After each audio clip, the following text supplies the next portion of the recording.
네, 여의도 포컷 장해찬 최고위원 모시겠습니다. 어서 오십시오. 안녕하세요.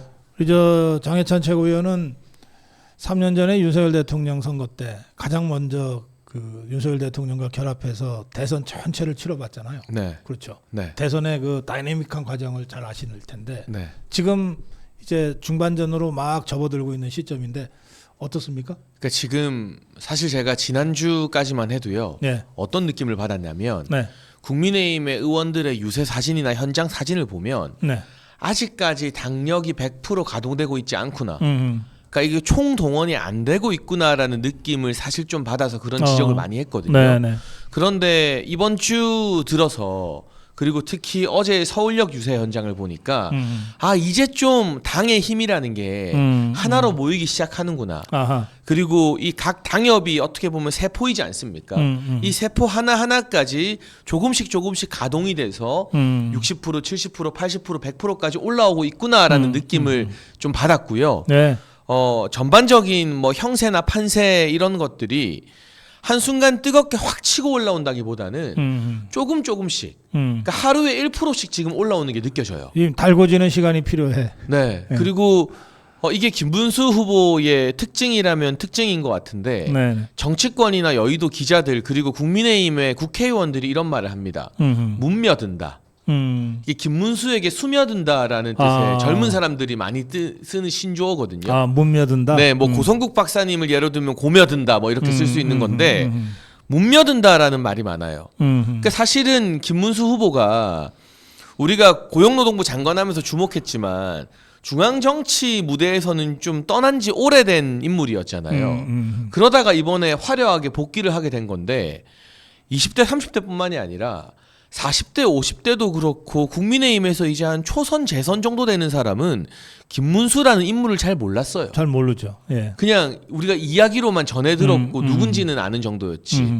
그런데 여러 가지 뭐 국민의힘 내부의 우여곡절도 겪고 후보가 되어서 전국을 다니고 유세하고 함께 일정을 하면서 보니까 네. 일단 옆에 있는 국회의원들이랑 이 국민의힘을 출입하는 기자들이 김문수 후보의 그 인성과 인품과 현장에서 사람 하나하나 챙기는 그 모습에 스며들면서 마음이 열리는 거예요. 아하. 예. 그리고 그 설란영 여사를 포함한 김문수 후보의 인생 스토리, 가족들의 모습 이런 것들이 이재명과 너무 많이 비교가 되면서 뭔가 지금 뜨겁게 뭐 한방 10%, 20%가 확 치고 올라가는 그런 극적인 모멘텀은 아직까지 나오지 않았지만 이게 하루에 1%씩 차곡차곡 우리가 적금 들듯이 지금 지지율이 오르고 있는 분위기다. 네.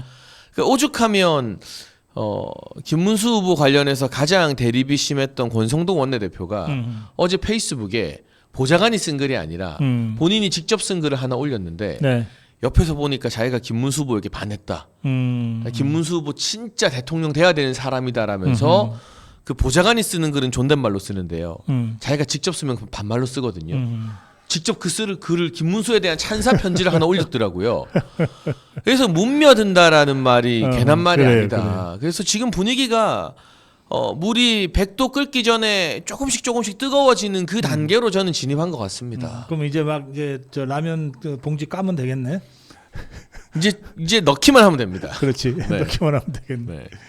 그 원래 이제 선거를 치르다 보면 어쨌든 자꾸 붙잖아요, 사람들이. 네. 떨어져 나가는 경우는 별로 없어요, 사실은. 이제 자꾸 붙는데 저 이재명이 저 개딸들 보니까 전부 이상만 죽고 다녀. 뭐 김상욱이 이상, 무슨 오늘 어제는 허은하 이삭, 뭐 네. 이런 어디 갖다 줘도 쓸데도 없는 이삭들만 죽는데 여기 김은수 후보는 보면 이제 큰 상품들이 큰 물건들이 이제 하나씩 결합하는 그 이벤트 퍼포먼스가 지금 계속 준비되고 있잖아요. 그럼요. 네. 그리고 제가 방송이니까 더 심한 말은 못 써서 순화하자면 이재명의 빅텐트는 잡동사니 빅텐트입니다. 제가 많이 순화한 겁니다. 잡동사니라는 단어로. 김용남, 김상욱, 허은하. 이참에 진짜 잘 데려갔어요. 우리가 고맙다고 해야 돼요. 분리수거 해준 거. 네. 잡동사니 빅텐트입니다. 그런데 오늘 일단 국민의힘에서는 전병현 새로운 민주당인가요? 그 이낙연 전 대표가 세밀해. 창당한 네. 그 전병현 대표와의 국민의힘 지도부와 회담이 오늘 오전 11시에 긴급 잡혔다고 합니다. 그래요. 그러니까 그게 중요하지 않아도 당을 구축하고 있는 세력과의 연합은 언론에서 훨씬 더 관심을 많이 가지거든요. 그렇죠. 예. 그리고 어쨌거나 호남에서 1% 2%라도 더 가져올 수 있는 세력이잖아요. 당연하죠. 그리고 호남표만이 아니라 우리가 대선 이기려면 경기도에서 선전해야 되는데 경기도 신도시에 호남 출신 출향민들이 많이 있잖아요. 거기서는 어쨌든 이낙연 전 대표나 전병헌 대표 등에 대한 그래도 일종의 동정심이나 소구 정서가 있거든요. 전병헌은 저한테는 대학 1년 후배인데 그러니까 어릴 때부터 제가 잘 알죠. 근데 이 사람이 대학 졸업하자마자 그 김대중 당시 민주당의 민주전선이라는 기관지가 있었어요. 네. 거기로 바로 들어가서 그때부터 정치를 한 친구거든요. 그러니까 이게 김대중 사람이에요. 네. 그러니까 이 그냥 개딸 중에 하나가 뭐 이렇게 튀어나오는 거하고 차원이 달라요. 그리고 어쨌든 당 대표잖아요. 그리고 전병헌이가 혼자 움직이는 게 아니고 그 뒤에 이낙연이가 있잖아요. 네. 예, 그러니까 이런 그 큰 물건들이 움직이기 시작한다는 게 우리 김문수 후보 주변의 움직임이에요. 이건 이삭하고 좀 차원이 다른 거죠. 차원이 다르죠. 당이라는 세력이 구축돼 있고요. 이낙연이 움직이면 아무리 예전만 못하다고 해도 최소 10만 명, 20만 명은 따라와요. 그렇죠. 유권자들이. 그 정도는 이 사이즈가 됩니다. 예. 왕년에 대선 주자고 국무총리였기 때문에. 근데 여러분 10만 명, 20만 명이면요. 0.5%, 1% 박빙 싸움에서 그거 엄청 큽니다. 지난번에 24만 표 이겼잖아요. 네. 윤석열 대통령이. 그러니까 이거 굉장히 커요. 그럼요. 저쪽으로 갈 표가 일로 오는 거기 때문에. 그러니까 빼오는 거잖아요. 그러니까 두 배의 효과가 있죠. 그렇습니다. 근데 김상욱 가고 허은하 가고 김용남 간다고 우리 쪽 표가 거기로 몇 표 빠지겠습니까? 그거 딱 3표 간 건데. 3표. 그 집에 가족이 누가 따라가겠어? 딱 지표. 아니 얘네도 투표장 가면은 이게 아니지 싶어서 2번 찍을지 몰라. 그럴지도 모르죠. 네, 마지막 양심이란 게 남아 있다면. 그렇기 때문에 지금 김문수 후보 중심으로 결집되는 움직임들이 분명히 어떤 덩어리가 지고 있다. 그래요.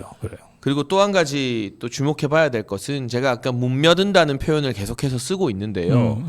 TV 토론에서도 김문수 후보가 저는 인품과 안정성을 보여줬다고 생각을 해요. 저도 TV 토론을 많이 하는 사람이지만 여러분 TV 토론에서 막 싸납게 상대 몰아붙인다고 점수 따는 게 절대 아니거든요. 그렇죠. 예. 그거는 저처럼 각 정당의 막내급 주자들이 하는 일인 겁니다. 그런데 대선 주자를 뽑는 TV 토론에서는 국민들이 뭘 보느냐? 토론 보고 생각이 막 바뀌고 그런 경우는 잘 없어요. 근데 다만 저 사람 호감이다. 저 사람 사람이 괜찮네. 그렇지. 이런 이미지를 주는 게 되게 중요한 거거든요. 그런데 김문수 후보는 상대방들에 대한 존중과 경청으로 일관하면서 언론에서는 김문수를 가지고 막 과격한 사람인 것처럼 극우인 것처럼 막 이렇게 매도를 했는데 사람 되게 점잖고 괜찮고 신중하고 차분하구나 라는 지도자의 인상을 주는데 성공을 했고요. 그래요. 지금 고 박사님도 제가 아까 방송을 들으면서 왔는데 일부 이제 저를 포함한 보수 평론가들이 이준석 후보를 조금 고평가해 주는 거 여러분이 막 고깝게 들으실 필요가 없는 게 그 공격수로 이재명의 어떤 그 무식함을 드러내는 그 싸납게 물어뜯는 역할을 이준석 후보가 또 잘 수행해 준 거예요. 그렇죠. 예. 이게 어쨌든 본의 아니게 역할 플레이가 된 거예요. 그리고 이재명은 빈 껍데기라는 게 완전히 드러나 버렸거든요. 그렇죠. 예. 그러니까 이 1차 TV 토론 이후에 2차, 3차 TV 토론에 있어서도 지금 이재명 캠프에서는 발등에 불 떨어졌다. 그러니까 여러분 우리는 TV 토론 많이 보세요라고 하잖아요. 김어준이요. TV 토론 끝나고 다음 날 김어준 방송에서 뭐라고 말씀했는지 아십니까? TV 토론 보지 마세요. 그 재미없더라. 볼 필요 없다. 영향 없다. 이게 전형적인 TV 토론 망한 캠프의 반응입니다. 그렇지. 근데 김어준이 민주당의 그 어떤 사람들보다 민주당 지지층의 핵심 정서를 반영하고 그 영향이 크지. 길잡이 역할을 하잖아요. 김어준 방송에서 말한 거 사흘 뒤면은 민주당의 김민석이나 정청래가 이야기하고 있거든요. 근데 그 김어준이 TV 토론 다음 날 제가 거짓말하는 거 아닙니다. 요즘 시국에 거짓말하면 허위사실 공표로 큰일 나요. 그래. 김어준 방송을 저희는 괴롭지만 모니터를 하거든요. 네. 팩트 체크해야 되니까. TV 토론 의미 없다. TV 토론 재미없더라. 볼 거 없더라. 보지 마세요. 이 이야기를 그 다음날 김어준이 막 얼굴 시뻘개지면서 했어요. 그러면 2차, 3차 남았는데 이재명이 안 나올래나? 이제 거부하면 그건 또 거부한 게 엄청 화제가 되니까 선관위 주제 2차, 3차는 나오는데 이재명이 지금 선관위에서 무조건 하라고 하는 토론 말고요. 관훈 클럽이나 뭐 한국 기자협회나 이런 데서도 원래 이제 토론을 하자고 하잖아요. 예. 그거는 다 지금 이재명 측에서 거부하고 있는 것으로 알려지고 있습니다. 그렇군요. 네. 그 TV 토론 근데 이제 김어준이가 그 정도 얘기할 정도면 얼마나 폭망했는지를 이제 우리가 짐작할 수 있는데 이걸 고칠 방법이 없어. 그러니까 이재명의 스타일은 누구도 못 고쳐. 누구 말도 안 듣죠 지금. 예. 이재명은 예. 지금 온라인에서 보면 예. 우스갯소리로 대통령이 아니라 총통된다 막 이런 말을 네티즌들이 쓰거든요. 이재명이 당선되면 거의 뭐 개딸 190석을 거느린 총통 아니겠느냐. 아하. 아니 총통한테 누가 쓴소리를 합니까? 그런데 저는 살다 TV 토론에서 어쩌라고요? 이렇게 말하는 사람을 처음 봤어요. 아니 이재명이 진짜 그래요. 막 정책 질문을 하고 뭐 이거 말이 안 된다니까. 아 그건 제가 좀 더 알아보겠습니다. 뭐 정 못하면 저희 캠프의 전문가들과 공부해 보겠습니다 정도만 하면 되는데 자기도 이제 열받은 거예요. 어쩌라고요? 아 저는 살다 저도 TV 토론 많이 해봤지만 이런 말을 처음 봐요. 이거는 뭐냐? 내가 이 토론에서 뭐 커피값 120원이라 한들 내가 이제 대통령 등극하는데 뭔 상관이냐? 나는 커피값 12원이라 해도 되는 사람이다. 이렇게 오만이 머리 끝까지 찬 거예요. 그러니까 어쩌라고요 하는 거예요 이게. 그런데 이 커피 원가 120원이에요. 정확한 표현은. 네. 커피 원가 120원. 이 이재명이 쓴 말인데 커피 원가 120원. 이것 때문에 이재명이는 거의 끝났다고 좀 보지 않나요? 네, 저도 앞에 커피값이라 했던 게 커피 원가 120원이고 예. 그런데 이 원가에 예. 민주당 측에서 궁색한 별명을 계속하면서 자영업자들 속에 지금 천불나게 만들고 있어요. 그래요. 120원 말이 안 되니까 뭐라고 변명을 하느냐? 아 이거 사실은 원두값 말한 거다. 원두 원가 120원이다. 근데 요새 커피 원두가 폭등한 지 좀 됐거든요. 그렇지. 예. 아니 전쟁 나고 막 물류가 뭐 대란이 벌어지면서 100% 우리 수입하니까. 그러니까 아무리 싼 원두를 쓰는 소위 말해 저가 커피 시장 있지 않습니까? 거기도 원두 원가가 몇백 원을 한다고 해요. 그렇죠. 그리고 자영업자분들한테 이 가격의 원가를 인건비 빼고 임대료 빼고 다른 비용 빼고 그 재료값만 원가라고 하면 자영업자분들 다 천불 나잖아요. 그러니까 이재명식으로 얘기하면 이재명의 원가는 계산이 돼요. 그게 57원인가 얼마라 그러던데. 아 그래요? 그러니까 이제 사람을 이게 우리가 다 세포로 구성되어 있고 세포는 원자 분자로 구성되어 있잖아요. 네. 뭐 산소, 철 이런 거. 네. 그것들을 다 끄집어내서 그 무게만큼만 이렇게 사는데 네. 57원인가 필요하대. 아이고야. 아니 그러면 이제 우리가 이재명 원가 57원 이러고 떠들고 다니면 되냐고. 그러니까 이게 사람은 그게 아니잖아. 이게 그리고요. 네. 제가 자영업자 카페를 보니까요. 카페 사장님들만 열받은 게 아니에요. 이거는 예를 들면 밥집 하는 사장님들한테 네. 아이고 뭐 밥 한 그릇 원가 뭐 한 3,000원 하는데 뭐 2,000원 하는데 뭐 인건비 다 떼고 임대료 다 떼고. 근데 자영업자들이 제일 힘든 게 뭐냐? 인건비랑 임대료 때문이거든요. 그렇지. 예. 그 재료값 가지고 원가 얼마 안 한다 말하면 여러분 식당 하는 분들이나 카페 하는 분들 뭐 온갖 자영업 하는 분들 진짜 머리 뚜껑이 열려버립니다. 그런데 이 인건비와 임대료를 누가 높였느냐? 민주당이 높였잖아요. 문재인이가 높여놨지. 소득주도 이재명이가 성장으로 높여놨지. 최저임금 네. 엄청나게 올리고 네. 그리고 임대료 엄청 폭등시킨 주범이 민주당인데 그거는 쏙 빼고 아 이거 원두값 말하는 겁니다 말하면서 이걸 계속 어거지 실드를 치니까 이걸 또 요즘 젊은 사람들 용어로 억실이라 하거든요. 억지 실드라고 합니다. 재밌는 억실. 용어가 많은데 이 억실을 하니까 사람들이 더 열받는 거고 카페는요 그리고 젊은 사람들이 창업을 많이 해요. 그렇지. 이렇게 소규모 카페 같은 경우를 여러분 다녀보시면 20대 30대들이 창업을 많이 하는데 젊은 층이 지금 열받는 겁니다. 그리고 특히 재밌는 게요. 카페 사장님들 중에 젊은 여성분들이 많아요. 그렇지. 그런데 민주당과 개딸들이 젊은 사람들 그래 젊은 남자들은 민주당 싫어하는 거 인정. 근데 젊은 여자들은 우리 편이다라고 막 홍보를 했잖아요. 탄핵 국면 때도 그렇고. 근데 그 젊은 여자들이 자영업 제일 많이 하는 종목이 카페인데 거기다 지금 불을 질러버린 거예요. 그러니까 완전 지지층 한복판에다가 지금 기름 부리고 라이터 던진 거예요. 그러니까 이거 굉장히 파급력이 큰 사안이다. 그래. 네. 여기 댓글에는 법카로 살면 원가가 얼마인지 알 필요가 없어요. 아, 그렇죠. 네. 자, 호텔 경제로는 또 지것들이 뭐 지지자가 그려준 그림이라 그러면서 이걸 막 사진으로도 올려놨던데 그거를 삭제해달라고 요청을 했다. 그게 진짜 웃긴 게 호텔 경제학이 뭔지 우리 시청자분들 들어는 보셨을 겁니다. 누가 호텔에서 10만 원 네, 예약해 놓으면 호텔 사장이 그 10만 원으로 뭐도 사고 그러면 그 사장은 또 다른 데서 10만 원 쓰고 다 경제가 돌고 도는데 마지막에 예약을 취소해요. 그러면은 돈 쓴 사람은 아무도 없고 그렇지. 10만 원씩 다 돌았는데 여기서 빠진 게 뭡니까? 호텔 사장만 손해 본 거잖아요. 그렇지. 아니 호텔 사장은 돈 10만 원 들어올 줄 알고 돈을 쓰기 시작했는데 이 사람은 마이너스 10만 원이잖아요. 그렇지. 근데 이거를 표로 만들어서 어.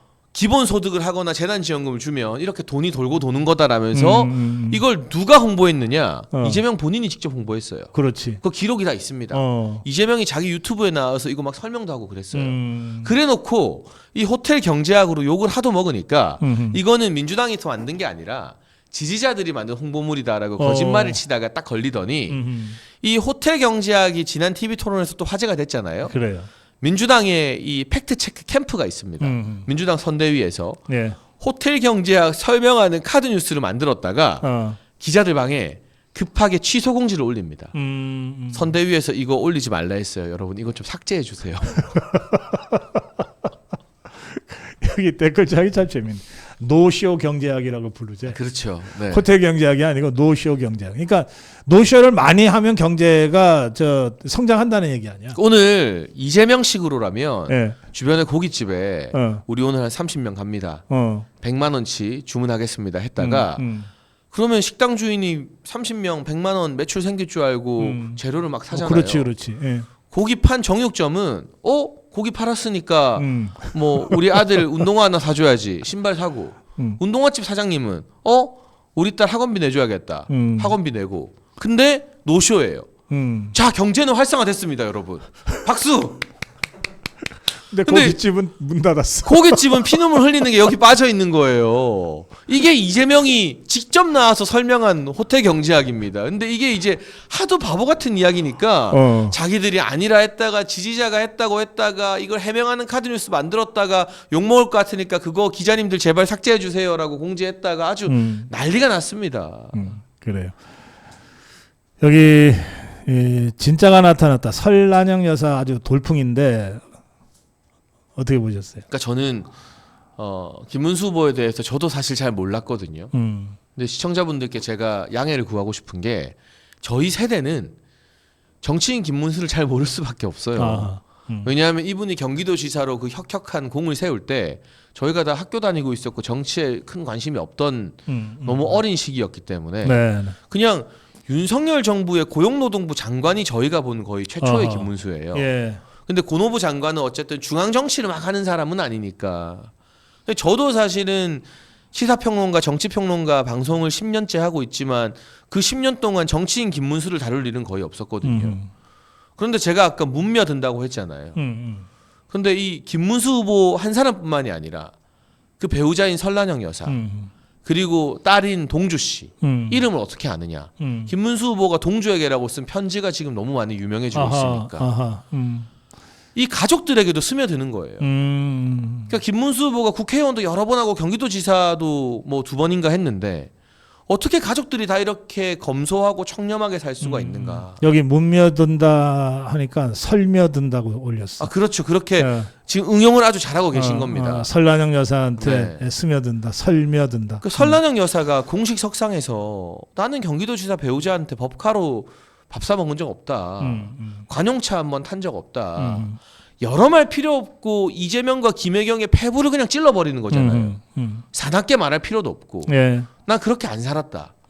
그리고 이재명 아들이 이제 6월 달에 결혼한다고 알려졌는데 걔가 지난 대선 때 다 드러났잖아요. 막 불법 도박하고 불법 성매매 업소 후기 남기고 연예인들한테 성희롱 발언 댓글로 다 남기고 이재명 측이 뭐라고 있습니까? 성매매 업소 후기는 남겼지만 성매매 업소 간 건 아니다. 이게 말이 되는 변명입니까? 안 가고 후기를 남긴 거네? 아니 뭐 상상 후기입니까 이거는? 그런데 김문수 후보의 딸 동주 씨 아버지가 그렇게 한때 잘 나갔던 국회의원이고 예전에도 대권 주자고 도지사였는데 사회복지학과 나와서 같은 사회복지사인 남편 만나가지고 결혼해서 조용히 정말 잘 살고 있어요. 근데 사회복지사라는 게 진짜 사명감 없으면 못하는 직업이잖아요. 그럼요. 예. 이거 다 박봉이에요, 웬만하면. 박봉에 정말 고된 일을 하는데 남편도 사회복지사예요. 그러니까 이렇게 사회의 모범이 되는 가족들이 이재명의 가족과 비교가 되니까 아, 이게 김문수 후보 우리가 몰라서 그렇지 이재명에게 상성으로 따지면 가위바위보로 따지면 이재명이 가이면 완전히 바위구나. 이게 정치인도 상성이란 게 있는데 아, 그래요. 이재명에게는 제일 상성이 좋은 후보였구나. 아하. 왜냐 경기도지사 같이 했기 때문에 업적으로 비교가 확 되고 그렇죠. 그 가족들의 삶 이런 것들이 하나하나 다 비교가 돼버리니까 다른 구도라면 몰라도 이재명 잡는 꽁 잡는 매로는 상성이 제일 좋은 후보가 김문수였구나라는 게 지금 이 선거 레이스 중후반부에 서서히 많이 드러나고 있는 것 같습니다. 그래요. 예. 자, 마지막으로 이 말씀을 좀 드리고 가죠. 이 장해찬 최고위원은 뭐 자타가 공인하는 또 세상에 아는 이제 김문수 윤석열 대통령의 아주 가까운 이제 청년 보좌관에서 이제 시작을 했는데 또 대통령과 너무 가깝다는 이유로 사실은 지난 총선에 한동훈 패거리들에 의해서 그 공천 박탈당하고 그래서 정말 이 광야에서 떠돌기를 지금 오랫동안 하고 있다가 이제 엊그저께 이제 국민의힘에 복당을 했습니다. 그런데 장해찬 최고위원은 복당을 했지만 윤석열 대통령은 그 체제 수호 전쟁에 현재로서 할 수 있는 최선이다 이러면서 탈당을 선언했습니다. 네. 예, 어떻게 보십니까? 뭐 다 지났으니까 드리는 말씀인데 탈당 선언하시기 얼마 전에 네. 뭐 저도 통화를 한번 짧게 나눈 적이 있습니다. 네. 근데 다른 이야기는 못 드려도 윤석열 대통령께서 이번 대선에서 김문수 후보로 이재명을 이겨야 된다. 그러기 위해선 나는 정말 무엇이든 할 수 있다라는 네. 진심은 절절하게 전해주셨거든요. 네. 제가 그 말씀을 듣고 머지않아 어려운 결단을 하시겠구나라는 생각을 했어요. 그러니까 제가 솔로몬의 재판 비유는 교회 안 다니시는 분들도 다 알잖아요. 아이가 하나 있는데 진짜 엄마는 아이를 반으로 가르라고 하니까 그걸 포기해버립니다. 그렇지. 가짜 엄마는 그렇게라도 해라. 아이 반 갈라서 나머지 반쪽이라도 나 달라. 그 솔로몬의 재판에 나오는 진짜 엄마의 심정이 국민의힘 탈당한 윤석열 대통령의 심정인 것 같아요. 누구보다 국민의힘을 사랑하고 대선을 이겨야 되는데 자꾸 윤석열 대통령 거취 문제로 온 언론이 시비를 거니까 내가 진짜 엄마지만 아이를 살리기 위해서 내려놓고 포기했던 그 솔로몬 재판에 나오는 진짜 엄마의 심정. 우리가 그 윤석열 대통령님의 심정을 이해한다면 6월 3일까지는 다른 이야기 하지 말고 정말 하나로 뭉쳐서 김문수 후보로 이재명을 막아내고 이겨야 된다. 네. 그리고 그것이 여러분이 열렬히 응원하고 지지했던 윤석열 대통령님을 지키는 네. 가장 유일하고 확실한 방법이거든요. 그 진심에 함께해 주시기를 좀 간곡히 호소드리고 싶습니다. 그래요. 복당하니까 어때요? 뭐 크게 막 달라진 건 없는데요. 뭐 축하해 주시는 분들 상당히 많고 반겨 주시는 분들 상당히 많은데 근데 이 와중에도 제 복당 문제를 놓고 친한계와 소위 한동훈 패거리들이 이걸 또 정치 쟁점화시키고 공격하고 하는 걸 보면서 그 솔로몬의 재판 이야기가 또 떠올랐어요. 윤석열 대통령은 모든 걸 내려놓는 진짜 엄마라면 이 와중에도 자기 패거리들 개파의 이익을 위해서 내부 총질하는 그 가짜 엄마들이 있거든요. 근데 저는 6월 3일까지는 좀 참겠습니다. 근데 6월 3일 이후에는 안 참고 그들과 다시 정면 대결을 할 겁니다. 근데 여러분 이 진짜 엄마의 심정으로 6월 3일까지는 김문수 살리는데 대한민국 살리는데 함께 집중해 주십시오. 그래요. 예, 윤석열 대통령 탈당 후에 나도 탈당하겠다는 분들이 많으셨는데 대통령과 가장 가깝고 또 생각을 함께하는 장해찬은 윤석열 대통령 탈당 후에 복당을 했어요. 그러니까 여러분들 윤석열 대통령 탈당을 보고 왜 대통령이 탈당이라는 결단을 내렸는지를 잘 살펴보시고 더 많이 더 뜨겁게 김문수 중심으로 뭉쳐 주시기를 바랍니다. 제가 30초만. 예, 그러시죠. 지금 여러분 화나서 탈당하잖아요. 지금 한동훈이 오늘부터 부산 유세 시작하는데 그 홍보 포스터나 이런 거에 김문수의 김자도 없어요. 이거는 대선 지원이 아니라 자기 전당대회 선거운동 먼저 하는 얄팍한 노림수거든요. 네. 여러분이 탈당하시면 대선 이후에 김문수 후보가 승리했는데도 한동훈이 당권 먹을 수 있어요. 그러면 윤석열 대통령 사사건건 발목 잡았던 그 비극이 또 재뿔이 되는 거예요. 여러분, 그리고 한동훈이 만약에 당권을 먹어버리면, 여러분이 탈당해서 당권 먹으면 더 매몰차게 윤석열 죽이기에 들어갈 겁니다. 이재명보다 더 심하게 할 거예요. 더 심하게 하고 있고 이미. 그걸 막기 위해서라도 나가신 분들 다시 들어와야 되고, 국민의힘에 모여서 윤석열 대통령 지키기 위해서 힘을 하나로 합쳐야 됩니다. 그 말씀을 꼭 드리고 싶습니다. 그래요. 마무리 한 말씀 하실래요? 네, 여러분, 진짜 절박한 선거인데 이번 주부터 저는 희망이 좀 보이기 시작한 것 같습니다. 네. 이재명의 둑은 무너지기 시작했고요. 김문수의 이 물은 끓기 시작했습니다. 지금 우리가 할 수 있다라고 주변 사람들 조금만 독려하면 되는 선거입니다. 지난 대선 여러 부침을 겪으면서 가까이에서 깊숙하게 지켜봤던 제가 희망이 생긴다라는 말씀을 이제는 드릴 수 있을 것 같습니다. 함께 하시죠. 네. 예. 이재명의 둑은 무너지고 있고 김문수의 물은 끓기 시작했다.